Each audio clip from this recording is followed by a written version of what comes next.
Hi, it's me again with Corel Draw Tips and Tricks, and I just did a video on this object that it would not fill and corrected it and made it fill. And I thought somebody might want to know how they created that pattern in there.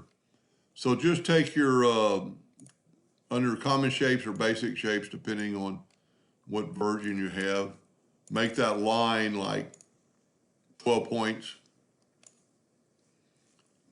Go up to object and convert the outline to an object. Left click no fill, right click outline.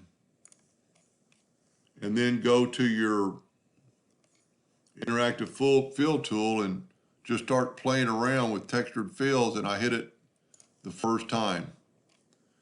And then if you want it exactly like the pattern, right click no outline, and you have that almost that same heart. It's a different shape than theirs, but you get kind of the same effect. And my line is a little thicker, but the difference is mine won't leak.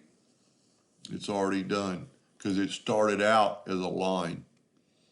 So the line is connected, and you can change, a lot of that before and after. Make the line a little smaller, thinner, and go with that. But there's a lot of fills. You can just kind of play around with it in the interactive fill tool. I mean, there's all kinds of patterns that you could use, and some of them are pretty cool. Anyway, I hope that helped a little bit, and thank you for watching.